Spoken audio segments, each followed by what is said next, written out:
So there is a big difference how we have improved ಅಂತ ಹೇಳಿ ನಾನು ಹೇಳಲಿಕ್ಕೆ ಇಷ್ಟಪಡ್ತೀನಿ. ಇದು ಅದು ಫುಲ್ ಚಾರ್ಟು ಬೇಕಾದ್ರೆ ಇದೊಂದು ಚಾರ್ಟು ಬೇಕಾದ್ರೆ ಇದೆ, ಅದರೊಳಗೇನೆ ಇಲ್ಲಿ ನೋಡಿ ಈ ಥರ ಕಾಣಿಸುತ್ತೆ ಅದು. ಓಕೆನಾ, ಸಿಂಗಲ್ ಶೀಟ್ ಕಾಣಿಸುತ್ತೆ. ಸೊ ಅದು ಇದೆ, ಕಲ್ಯಾಣ ಕರ್ನಾಟಕದ್ದು ಇದೆ. ಅದಿಲ್ಲ ಅಂದರೆ ಆಮೇಲೆ ಒಂದು ನಾವು ವಾಟ್ಸಪ್ಪಲ್ಲೂ ಕೂಡ ನಿಮಗೆ ಹಾಕ್ತೀವಿ. ಸೊ ದಟ್ ನೀವು ಇದನ್ನು ಮತ್ತೆ ಸ್ಕ್ಯಾನ್ ಮಾಡೋ ಬದಲು ವಾಟ್ಸಪ್ಪಿಗೆಲ್ಲ ಕಳಿಸಿ. ಶಮಂತ್ ಶಶಿಪ್ರಸಾದ್ ಅವ್ರು ಏನು ಕೊಡ್ತಾರೆ ಅದನ್ನೆಲ್ಲದೂ ಕೂಡ ವಾಟ್ಸಪ್ಪಿಗೆ ಈಗ ಹಾಕ್ತೀವಿ. ಓಕೆ, ಹಾಂ, ಅಲ್ಲ ಒಂದು ನಿಮಿಷ ಮಾಡ್ತಾ ಆಮೇಲೆ ರಿಲೀಸ್ ಮಾಡಿ ಕೊಡೋದು ಅವಳು. ಅದಾದಮೇಲೆ ನೆಕ್ಸ್ಟ್ ಇಂಪ್ರೂವ್ಮೆಂಟಿಗೆ ಫಾಸ್ಟಾಗಿ ಹೋಗ್ಬಿಡ್ತೀನಿ ನಾನು. ಇಲ್ಲ ಇನ್ನೊಂದಿದೆ. ಹಾಂ ಓಕೆ, ಒಂದು ಫೋಟೋ ನಿಮಿಷ ಇರಪ್ಪ.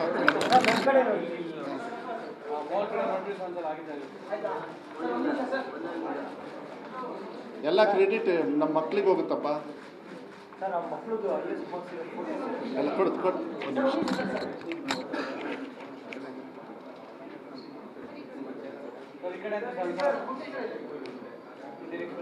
ಓಕೆ ಓಕೆ ಓಕೆ, ಸ್ವಲ್ಪ ಕಂಟಿನ್ಯೂ ಮಾಡ್ತೀರಾ ಪ್ಲೀಸ್? ಆಯ್ತು, ಇನ್ನೊಂದು 10 ನಿಮಿಷಕ್ಕೆ ಎಲ್ಲ ಮುಗಿದೋಗುತ್ತೆ. ಆಮೇಲೆ ಅಲ್ಲಿ ಟೇಕ್ ಕ್ವೆಶ್ಚನ್ಸು. ಆಮೇಲೆ ಈ ಸತಿಗೆ ಇಂಪ್ರೂವ್ಮೆಂಟ್ ಆಗೋಕ್ಕೆ ಆ್ಯಕ್ಷನ್ ಟೇಕನ್ ಬೈ ಅದು ಕೂಡ ನಿಮ್ಮ ಹತ್ರ ಇದೆ, ಬಟ್ ಫಾಸ್ಟಾಗಿ ಹೋಗ್ತೀನಿ ನೋಡಿ. ಕಂಪ್ಲೀಷನ್ ಆಫ್ ಸಿಲೆಬಸ್ ನಾವು ಹೇಳ್ತಾ ಇದ್ವಿ ಲಾಸ್ಟ್ವರೆಗೂ ಕೂಡ. ಈವನ್ ನಮಗೆ ಸೆನ್ಸಸ್ ಇರಲಿ ಇಲ್ಲದೇ ಇರಲಿ ಅದೆಲ್ಲ ಗೊತ್ತಿಲ್ಲ, ಹಾರ್ಡಾಗಿ ನಾವು ತೊಗೊಂಡ್ವಿ. ನೀವು ಸಿಲೆಬಸ್ನ ಕಂಪ್ಲೀಟ್ ಮಾಡಲೇಬೇಕು ಅಂತೇಳಿ ಡಿಸೆಂಬರ್ ಒಳಗೆ. ಅದಾದಮೇಲೆ ರಿವಿಷನ್ನು ಮತ್ತು ಪ್ರಿಪ್ರೇಟ್ರಿ ಭಾಳ ಇಂಪಾರ್ಟೆಂಟ್, ಮಕ್ಕಳಿಗೆ ಸಹಾಯ ಆಗೋದೇ ಅಲ್ಲಿ. ಅದನ್ನು ಕೂಡ ಯಾವಾಗ ಡಿಸೆಂಬರಲ್ಲಿ ಇದು ಮುಗೀತೋ ಆನ್ ಟೈಮಲ್ಲಿ ಎಲ್ಲದು ಮಾಡಿದ್ದಾರೆ, ಮುಗಿಸ್ಕೊಟ್ಟಿದ್ದಾರೆ. ಆಮೇಲೆ ಭಾಳ ಮುಖ್ಯವಾಗಿ ದೇವಸ್ಥಾನದಲ್ಲಿ ದೇವರಿದ್ರೂ ಪೂಜಾರಿ ಇಲ್ಲ ಅಂದರೆ ದೇವ್ರಿಗೆ ಡಿಮ್ಯಾಂಡೇ ಇಲ್ಲ, ಕರೆಕ್ಟಾ? ಹಾಗೆ ಟೀಚರ್ಸು, ಸ್ಕೂಲ್ ಇರ್ಬೋದು, ಬಿಲ್ಡಿಂಗ್ ಇರ್ಬೋದು, ಶೌಚಾಲಯ ಇರ್ಬೋದು, ಎಲ್ಲ ಇರ್ಬೋದು, ಟೀಚರೇ ಇಲ್ಲ ಅಂದರೆ ಉಪಯೋಗನೇ ಇಲ್ಲ. ಅದಕ್ಕೆ ಫಸ್ಟ್ ಈ ಸತಿ ಮಾನ್ಯ ಮುಖ್ಯಮಂತ್ರಿಗಳಿಗೆ ಹೇಳಿದ್ದೆ ಹೋದ ಸತಿ, ದಯವಿಟ್ಟು ಸರ್ ಕೈ ಮುಗಿತೀನಿ, ಟೀಚರ್ ಕೊಡಿ ಸರ್. ಎಸ್, ಶೌಚಾಲಯ ಇಲ್ಲ, ಬಿಲ್ಡಿಂಗ್ ಸೋರ್ತಾ ಇದೆ, ಬಿಲ್ಡಿಂಗ್ ಕಟ್ಟಬೇಕು, ಎಕ್ಸ್ಟ್ರಾ ರೂಮ್ ಬೇಕು, ಬೌಂಡ್ರಿ ಇಲ್ಲ, ನಾವು ಒಪ್ಕೊಳ್ತೀನಿ. ಅದು ನಾನಲ್ಲ, ಅದು ಪಾರಂಪರಿಕವಾಗಿ ಬಂದಿದೆ. ಅಟ್ಲೀಸ್ಟ್ ನಮಗೆ ಹೌಸ್ಫುಲ್ಲಾಗಿ ಫುಲ್ಲಾಗಿ ನೀವು ಗೆಸ್ಟ್ ಟೀಚರ್ಸ್ ಕೊಡಿ ಅಂದ್ವಿ. They all are qualified and they were trained. ಅದ್ರ ಬಗ್ಗೆನೂ ಹೇಳ್ತೀನಿ. ಗೆಸ್ಟ್ ಟೀಚರ್ಸ್ ಕೊಟ್ಟಿರೋದ್ರಿಂದನೇ ಮೇಯ್ನಾಗಿ ನಮಗೆ ಇಂಪ್ರೂವ್ ಆಗಿದೆ, ಭಾಳ ಮೇಯ್ನಾಗಿ. ಸೊ ಫುಲ್ಲು ಯಾವಾಗ ಶಾಲೆ ಸ್ಟಾರ್ಟ್ ಆಯಿತು ಆವಾಗಲೇ ಗೆಸ್ಟ್ ಟೀಚರ್ಸ್ ಇದ್ದರು. ನೀವು ಯಾರಾದರೂ ದೇವಸ್ಥಾನಕ್ಕೆ ಹೋಗ್ತೀರಾ, ಪೂಜಾರಿ ಇಲ್ಲಾಂದರೆ ವಾಪಸ್ ಬರ್ತೀರಾ, ಹೌದು, ಅಲ್ಲೇ ಹೊರಗಡೆ ಮಾಡಿ. So that is the way this is practical. ನಾವು ಥಿಂಕ್ ಮಾಡಬೇಕಾಗುತ್ತೆ. ಸೊ ಟೀಚರ್ಸ್ ಇಲ್ಲ ಅಂದರೆ ಮಕ್ಕಳಿಗೆ ಪಾಠನೇ ಹೇಳ್ಕೊಡೋರು ಇರೋದಿಲ್ಲ, ಅದಕ್ಕೆ ಗೆಸ್ಟ್ ಟೀಚರ್ಸು. ಆಮೇಲೆ ಭಾಳ ಇಂಪಾರ್ಟೆಂಟ್ ಏನು ಅಂತ ಹೇಳಿದರೆ, ನಾವು subject wise blue print question paper ಮಾಡಿದ್ವಿ ನಾವು ಹೋದ ಸತಿ. ಮುಂಚೆ ಎಲ್ಲ ಇಲ್ಲ. ಈಗ ಮುಂಚೆ ಏನಾಗೋದು, very big clarity of question paper ಹೆಂಗಿದು, ಆ ಮಾಡಲ್ ಕ್ವೆಶ್ಚನ್ ಪೇಪರ್ನ ಈ ಸತಿ ಕೊಟ್ವಿ. So they will know different grade also. Different ಗ್ರೇಡಲ್ಲಿ ಅಂದರೆ ಕ್ವೆಶ್ಚನ್ ಪೇಪರ್ ಬ್ಯಾಂಕ್ ಮಾಡಿಬಿಟ್ವಿ. ಟಫೆಸ್ಟು, ಈಸಿ, ಮಿಡ್ಲ್ ಲೆವೆಲ್ಲು ಎಲ್ಲ ಥರನೂ ಕೂಡ, ಕರೆಕ್ಟ್ ತಾನೆ? ಅದೇ ಥರ ನಾವು ಮಾಡಿರೋದು. ಅದಕ್ಕೆ ನಿಮ್ಮ ಹತ್ರ ಡೀಟೇಲ್ಸ್ ಎಲ್ಲ ಇದೆ. ಆಮೇಲೆ ಅದನ್ನೆಲ್ಲದೂ ಕೂಡ ಮಾನಿಟರು, ಟೀಚರ್ಸ್ ಟ್ರೈನಿಂಗಿಗಾಗಲಿ ಅದ್ರದ್ದು ಕೂಡ ಹೇಳ್ತೀನಿ. ಈ ಕ್ವೆಶ್ಚನ್ ಪೇಪರು ಆಮೇಲೆ ಸೆಂಟ್ರಲೈಸ್ ಮುಂಚೆ ಎಲ್ಲ ಏನು ಮಾಡೋರು, ಅವ್ರಿಗೆ ಹೆಂಗೆ ಬೇಕಂಗೆ ಕ್ವೆಶ್ಚನ್ ಪೇಪರ್ ಮಾಡ್ಕೊಳ್ಳೋರು ಡಿಸ್ಟ್ರಿಕ್ಟ್ ಲೆವೆಲಲ್ಲಿ. ಈ ಸತಿ ನಿಮಗೆ ಗೊತ್ತಿದೆ, all the preparatory question paper came from head office. So which is related to main question. ಅಲ್ಲೇನು ಮಾಡ್ತಾರೆ, ಲೋಕಲಾಗಿ ಹೆಂಗೆ ಬೇಕಂಗೆ ಮಾಡ್ಕೊಂಡ್ಬಿಡ್ತಿದ್ವಿ ಕ್ವೆಶ್ಚನ್ ಪೇಪರು. ಪಾಪ ನಾವು ಕೂಡ ಕ್ವೆಶ್ಚನ್ ಪೇಪರಿಗೆ ಅದಕ್ಕೆ ಆ ಫ್ಲೋಲಿಲ್ಲ ಅಂದರೆ ಸಿಕ್ಕಾಕೊಂಡ್ಬಿಡೋರು ಮಕ್ಕಳು. ಅದಕ್ಕೆ ನಾವು ಈ ಸತಿ ಏನು ಮಾಡಿದ್ವಿ, ನಾವೇ ಹೇಳಿದ್ವಿ, ನಾವೇ ಕ್ವೆಶ್ಚನ್ ಪೇಪರ್ ಕಳಿಸ್ತೀವಿ, ಅದನ್ನೇ ಮಾಡಬೇಕು ಅಂಥೇಳಿ ಅದನ್ನೇ ಓದ್ಬಿಟ್ಟು ಅದನ್ನು. ಆಮೇಲೆ ಲೋಡ್ಸ್ ಆಫ್ ಕ್ವೆಶ್ಚನ್ ಪೇಪರ್ ತುಂಬ. ಈಗ ನಾನು ನಾಳೆ ಎಕ್ಸಾಮ್ ಕಟ್ಟಬೇಕು ಅಂದರೆ ಆ ವೆಬ್ಸೈಟಿಗೆ ಹೋದರೆ ಡೌನ್ಲೋಡ್ ಮಾಡೋದು, ನಾನು ಕುತ್ಕೊಂಡು ಅದ್ರ ಬಗ್ಗೆ ಓದೋದು. ಅದನ್ನು ಒಂದು 10 ಮಾಡಿಬಿಟ್ರೆ ನಿಮಗೆ ಆರಾಮಾಗಿ 30-40% ಬಂದುಬಿಡುತ್ತೆ. ಆ ಥರ ಸಿಸ್ಟಮಲ್ಲಿ ಅವರು ಪ್ರಿಪೇರ್ ಮಾಡಿದರು. ಬಿಕಾಸ್ ನಾವು ಹೇಳ್ಕೊಡ್ತಕ್ಕಂಥ ರೀತಿ ನೀತಿ ಎಲ್ಲದೂ ಕೂಡ ಅದನ್ನು ಪರ್ಸ್ನಲ್ಲಾಗಿ, ಎಸ್ಪೆಷಲಿ ಡಯಟ್ ಅವರಿಗೆಲ್ಲ ಏನೇನು ಅವರು 2 days ಟ್ರೈನಿಂಗು, ಅವರಿಗೆ ಯಾವ ರೀತಿ ಮಾಡಬೇಕು. ಆಮೇಲೆ ನಾನೇ ಬಂದಿದ್ದೆ ಅನ್ಸುತ್ತಲ್ಲ, ಬೆಳಗಾಮಲ್ಲಿ ಆಗಿದ್ದೆ ಅದು, ನಾವು ಅಸೆಂಬ್ಲಿ ಆಗಿ ಅದು ಎಸ್ ಎಸ್ ಎಲ್ ಸಿದು ಅಫ್ಕೋರ್ಸ್ ಇನ್ನೊಂದು ದಿವಸ ನಾನು ತೊಗೊಳ್ತೀನಿ. ಸ್ಪೆಷಲೈಸ್ಡ್ ಆನ್ಲೈನ್ ಟ್ರೈನಿಂಗ್ ಇದು ಬಹಳ ಇಂಪಾರ್ಟೆಂಟ್ ಇದೆ ತಾನೇ? ನೀವು ಕ್ವೆಶ್ಚನ್ ಬ್ಯಾಂಕ್ ಇದು ಓಕೆ. ಸ್ಪೆಷಲೈಸ್ಡ್ ಆನ್ಲೈನ್ ಕ್ಲಾಸಸ್ಸು ಎಲ್ಲ ಮಾಡ್ತಾಯಿದ್ರು. ಆಮೇಲೆ ಆನ್ಲೈನು ಗೆಸ್ಟ್ ಟೀಚರ್ಸಿಗೆ, ಪರ್ಮನೆಂಟ್ ಟೀಚರ್ಸಿಗೆ ನಮ್ಮ DDPU ಅವರೇ ಆನ್ಲೈನ್ ರೇಡಿಯೋ ಥರ ಅಂದರೆ ಆನ್ಲೈನಲ್ಲಿ ಆನ್ ಮಾಡಿಬಿಟ್ರೆ ಎಲ್ಲರಿಗೂ ಅಟ್ ಎ ಟೈಮ್ ನೀವು ಯಾವ ರೀತಿ ಹೇಳ್ಕೊಡ್ಬೇಕು ಮಕ್ಕಳಿಗೆ, ಏನೇನು ಕಂಪ್ಲೇಂಟ್ಸು ನಮಗೆ ಡಿಪಾರ್ಟ್ಮೆಂಟಿಂದ ಬಂದಿತ್ತು ಎಲ್ಲ ಕ್ರೋಢೀಕರಿಸಿ ಅವರು ಅದನ್ನು ಎಲ್ಲ ಟೀಚರ್ಸ್ಗೂ ಹೇಳ್ಬಿಡೋರು. All the teachers, guest teachers and permanent teachers ಇಬ್ಬರಿಗೂ ಕೂಡ ಆ ಮಾಹಿತಿ ಕೊಡ್ತಕ್ಕಂಥದ್ದನ್ನು ಮಾಡ್ತಾಯಿದ್ರು. ಆಮೇಲೆ ಅದನ್ನೆಲ್ಲ ಪರ್ಸ್ನಲ್ ಆಗಿ ನಮ್ಮ ಫಿಸಿಕಲ್ ಮೀಟಿಂಗ್ಸ್ನೇ ತೊಗೊಂಡ್ರು, ಪರ್ಸ್ನಲಾಗಿ ಹೋಗಿ ಅದನ್ನು ಮಾಡಿದ್ದಾರೆ. ಪ್ಲಸ್ ಆಡಿಯೋದಲ್ಲೂ ಕೂಡ ಯಾವ್ಯಾವಾಗ ಬೇಕು ಅವರಿಗೆ ಆಡಿಯೋದಲ್ಲಿ ಅಪ್ಡೇಟ್ ಮಾಡ್ತಕ್ಕಂಥದ್ದು ಕೂಡ ನಾವು ಮಾಡಿದ್ದೀವಿ. Leave anything capacity building lecture okay ಇಲ್ಲ ನೆಕ್ಸ್ಟ್ ಸ್ಟೇಟ್ ಲೆವೆಲ್ ಪ್ರಿಪ್ರೇಟ್ರಿ ನಾನು ಹೇಳಿದ್ನಲ್ಲ ಎಕ್ಸಾಮ್ಸ್ನೆಲ್ಲ ಆ ಎಕ್ಸಾಮ್ ಅಲ್ಲಿ ಪಾಪ ಫೇಸ್ ಮಾಡೋದು ಮತ್ತು ನಾವು ಎಕ್ಸಾಮಿನೇಷನ್ ಕೊಡೋದಕ್ಕೆ ಅಜಗಜಾಂತರ ಇತ್ತು. ನಾವು we found out why the problem was. ಅದಕ್ಕೆ ನಾವೇ ಎಕ್ಸಾಮಿನೇಷನ್ನ sample question papers preparatory question papers ಏನಿದೆ we all give it from state ಲೆವೆಲಲ್ಲೇ. ಆಮೇಲೆ ಅಫ್ಕೋರ್ಸ್ 7,600 ಟೀಚರ್ಸು ಪರ್ಮನೆಂಟ್ ಟೀಚರ್ಸು ಮತ್ತು ಗೆಸ್ಟ್ ಟೀಚರ್ಸ್ ಆಫ್ 5,200 ನೇರವಾಗಿ ನಮ್ಮ PU ಡೈರೆಕ್ಟ್ರೆ ಅವರೇ ಎಲ್ಲ ಅವರೇ ಏನು ನೇರವಾಗಿ ಟೀಚರ್ಸಿಗೆಲ್ಲ ಟ್ರೈನಿಂಗ್ ಕೊಡೋದು, ಆಡಿಯೋದಲ್ಲಿ ಮಾತಾಡ್ತಾಯಿದ್ರು. ಭಾಳ ಮುಖ್ಯವಾಗಿ ನಾನು ಯಾವಾಗಲೂ ಹೇಳ್ತಾ ಇದ್ದೆ, ಫಸ್ಟ್ ರೆಸ್ಪಾನ್ಸಿಬಿಲಿಟಿ ಯಾವ್ದಾದ್ರು ಮಗು ಫೇಲ್ ಆದರೆ, ಯಾವುದೇ ಮಗು ಫೇಲ್ ಆದರೆ ಫಸ್ಟ್ ತಪ್ಪಾಗೋದು ಪೇರೆಂಟ್ಸಿಂದ. I always we have to take responsibility on the parents.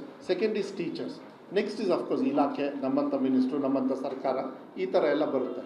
But first ಯಾವಾಗಲೂ ಅಷ್ಟೇ ಆ link between teacher and student ಇರಲಿಲ್ಲ. Parents were not in between teachers and ಇದು. ಸೊ ಮೆಗಾ PTM ಅಂತ ಹೇಳಿ ತಮಗೆಲ್ಲ ಗೊತ್ತಿದೆ, ನೆಹರೂರ ಹುಟ್ಟಿದ ಹಬ್ಬದ ಅಂಗವಾಗಿ ನವಂಬರ್ 14th ನಾವು ಒಂದು ಮೆಗಾ PTM ಅಂತ ಮಾಡಿದ್ವಿ. ಮಾನ್ಯ ಮುಖ್ಯಮಂತ್ರಿಗಳು ಫಾರ್ ದ ಫಸ್ಟ್ ಟೈಮ್ ಅವರ ನೇತೃತ್ವದಲ್ಲಿ ನಾವು ಮಾಡಿ ಮೆಗಾ PTM ಮಾಡಿ ಎವ್ರಿ 2 months 3 months ಇವತ್ತು ಕೂಡ ನಾವು ಅದನ್ನು ಕಂಟಿನ್ಯೂ ಮಾಡಿದ್ವಿ. ಮುಂದಿನ ವರ್ಷದಲ್ಲೂ ಕೂಡ ಸ್ಕೂಲ್ ಎಜುಕೇಷನಲ್ಲೂ ಮಾಡ್ತೀವಿ, PUC ಅಲ್ಲೂ ಮಾಡ್ತೀವಿ. ಅವಾಗ ಒಂದು ಗೌರವ ಬರುತ್ತೆ, ಇನ್ಫಾರ್ಮೇಷನ್ ಇರುತ್ತೆ, ಪೇರೆಂಟ್ಸ್ಗೂ ಗೊತ್ತಾಗಬೇಕು. ನಮ್ಮ ಮಕ್ಕಳು ಪಾಪ ಏನಾಗುತ್ತೆ ಹಳ್ಳಿ ಕಡೆಗೆ, ನಮ್ಮ ಮಕ್ಕಳು ಶಾಲೆಗೆ ಹೋಗ್ಬಿಟ್ರೆ IAS ಆಫೀಸರ್ ಆಗಿಬಿಡ್ತಾರೆ, ಡಾಕ್ಟರ್ ಆಗಿಬಿಡ್ತಾರೆ ಅನ್ನೋದು ಭಾವನೆ ಮೇಲೆ ಕಳಿಸ್ತಾರೆ. But that is wrong. ಪೇರೆಂಟ್ಸಿಗೆ ಗೊತ್ತಾಗಬೇಕು, ಅದು ಮಕ್ಕಳು ನೀವು ಈ ಥರ ಓದಬೇಕಂದ್ರೆ ಆ ಥರ ಹಂತಕ್ಕೆ ತೊಗೊಂಡು ಹೋಗಬೇಕಾಗುತ್ತೆ.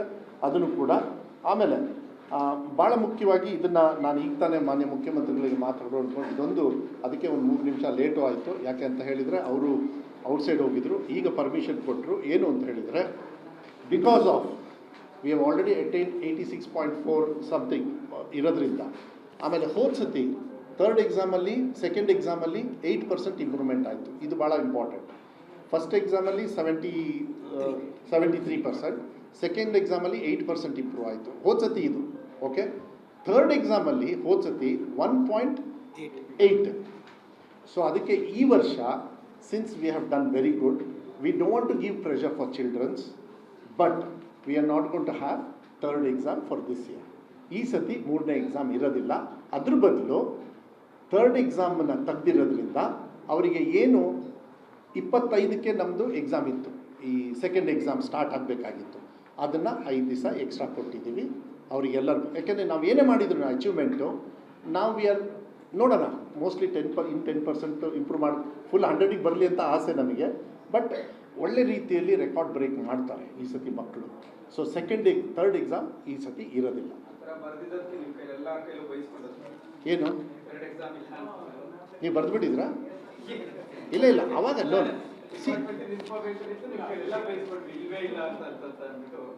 ಏನು ಇಲ್ಲವೇ ಇಲ್ಲ ಅಂದರೆ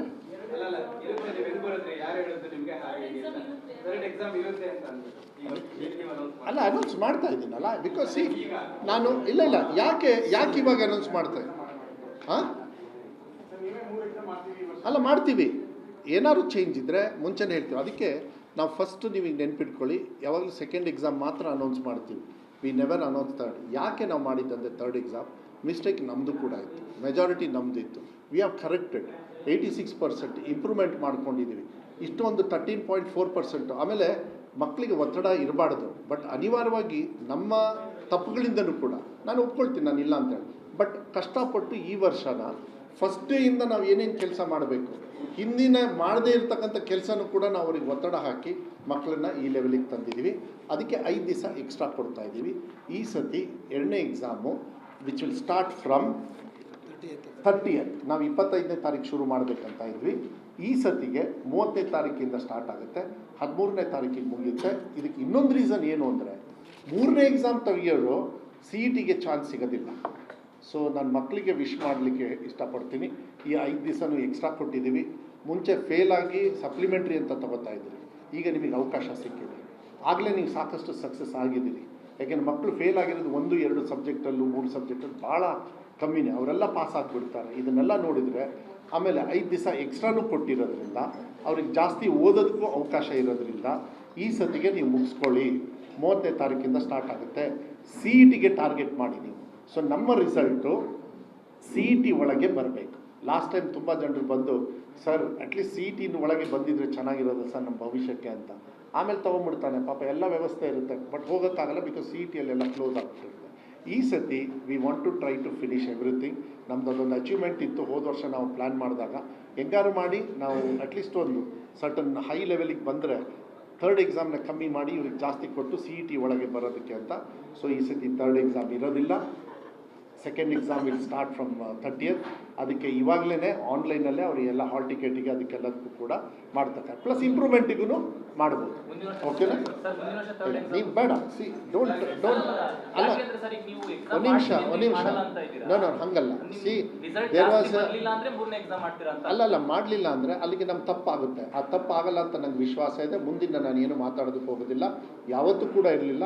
ನಾವು 2 ಎಕ್ಸಾಮ್ ಪಾಲಿಸಿ ಯಾಕೆ ಮಾಡಿದ್ವಿ ಅಂದರೆ ಬಿಕಾಸ್ ವೆಬ್ಕಾಸ್ಟಿಂಗ್ ಮಾಡಿದ್ವಿ, ಮಕ್ಕಳು ಫೇಲ್ ಆಗಿಬಿಟ್ರು, ಕಾಪಿ ಯಾರು ಹೊಡಿಸ್ತಾ ಇದ್ರು ಅಂತ ಗೊತ್ತು, ಅದನ್ನೆಲ್ಲ ಚರ್ಚೆ ಮಾಡಲ್ಲ. ಒಳ್ಳೆ ದಿವಸ ಮಕ್ಕಳು ಪ್ರೂವ್ ಮಾಡಿದ್ದಾರೆ, ಯಾಕೆ ಅದನ್ನೆಲ್ಲ ತುಂಬಬೇಕು?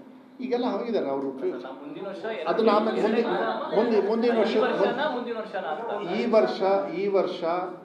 ವರ್ಷ 3rd ಎಕ್ಸಾಮ್ ಇರಲ್ಲ. ಮುಂದಿನ ವರ್ಷ ನಾನು ಅದ್ರ ಬಗ್ಗೆ ನಾನು ಮಾತಾಡೋದಕ್ಕಾಗೋದಿಲ್ಲ. ಅದನ್ನೆಲ್ಲರೂ ಕೂಡ ಮಾನ್ಯ ಮುಖ್ಯಮಂತ್ರಿಗಳಿಗೆ ನಾನು ಚರ್ಚೆ ಮಾಡ್ತೀನಿ.